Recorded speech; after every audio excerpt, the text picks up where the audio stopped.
चीन के सबसे पुराने माने जाने वाले लड़ाकू विमान जेट-20 की पोल खुल गई है। चीन ने एक राफेल से निपटने के लिए अपने 5 फाइटर जेट तैनात किए थे। ये बड़ा खुलासा पूर्व वायुसेना प्रमुख RKS भदौरिया ने किया है। गलवान संघर्ष के बाद भारत और चीन के बीच तनाव बना हुआ है। एक ओर जहां चीन अपनी वायु शक्ति में उल्लेखनीय वृद्धि कर रहा है, वहीं भारतीय वायुसेना के पूर्व प्रमुख ने चीनी ताकत की पोल खोल दी है। Air chief marshal RKS Bhadauria ने खुलासा किया है कि चीन ने गतिरोध के दौरान भारत के नए खरीदे गए राफेल जेट की तुलना में 5 गुना अधिक जेट-20 स्टील्थ लड़ाकू विमान तैनात किए थे। साक्षात्कार के दौरान भदौरिया ने राफेल लड़ाकू विमानों के रणनीतिक महत्व पर जोर दिया। उन्हें उस समय भारतीय वायुसेना में सबसे मजबूत हथियार प्रणाली बताया।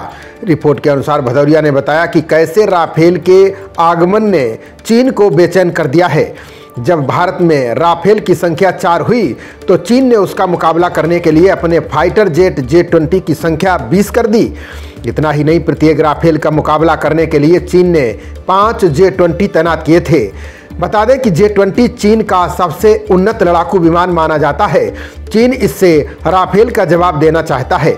पूर्व भारतीय वायुसेना प्रमुख के खुलासे ने राफेल और चीन के जेट-20 स्टील्थ विमानों को लेकर लंबे समय से चली आ रही बहस को फिर से हवा दे दी है। ये तैनाती अनुपात न केवल एक दुर्जेय प्रतिद्वंदी के रूप में राफेल की कथित क्षमता को रेखांकित करता है, बल्कि राफेल खतरे को बेअसर करने के लिए जेट-20 की क्षमता पर भी सवाल उठाता है। अब अगर राफेल और चीन के जेट-20 की तुलना की जाए तो भारत का राफेल बेहतर माना जा रहा है। संरचना और तकनीक के अलावा ज़्यादा अहम यह है कि लीबिया, इराक और सीरिया के युद्ध क्षेत्रों में फ्रेंच फाइटर राफेल अपनी गुणवत्ता साबित कर चुका है। वहीं चीनी फाइटरों को अभी वास्तविक युद्ध में अपनी क्षमता साबित करनी है। जेट-20 की मशीन को लेकर संदेह की स्थितियां हैं। इसके अलावा कई दिक्कतों की छुपी खबरें सामने आई हैं। बता दें कि चीन की वायुसेना में जेट-20 को काफ़ी तवज्जो दी जाती है।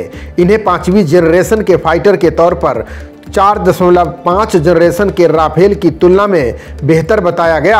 अब ये साबित हो गया है कि चीनी फाइटरों की जो क्षमताएं प्रचारित की गई हैं वो सिर्फ कागजों पर हैं। राफेल की बात करें तो इसकी क्षमता पूरी दुनिया में प्रमाणित हो चुकी है। राफेल परमाणु मिसाइल डिलीवरी करने में सक्षम है। वह दुश्मन के इलाके में जाए बगैर भी वार करने में अचूक है। हथियारों का सबसे सुविधाजनक इस्तेमाल निचले अक्षांशों में भी हवा से हवा में मार कर सकता है। इसकी मारक क्षमता हवा से हवा में 150 किलोमीटर, हवा से जमीन तक 300 किलोमीटर है। राफेल मैक 1.8 यानी 2020 किलोमीटर प्रति घंटे की रफ्तार से उड़ान भरने में सक्षम है। विमान में हवा में ईंधन भरा जा सकता है। विमान में 9 टन से अधिक का बाहरी भार उठाने की क्षमता है। राफेल की विजिबिलिटी 360 डिग्री यानी ऊपर नीचे, अगल बगल यानी हर तरफ निगरानी रखने में सक्षम है।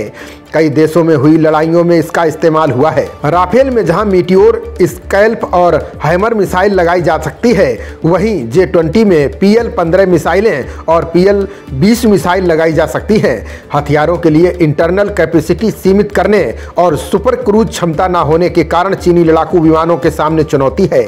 वहीं राफेल इस सिलसिले में बहुत आगे है।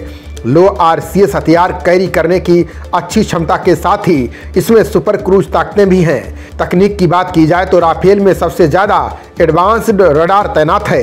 इसके साथ ही राफेल में AESA और उपयुक्त एवियोनिक्स का इस्तेमाल हुआ है। खबरों का सिलसिला जारी रहेगा।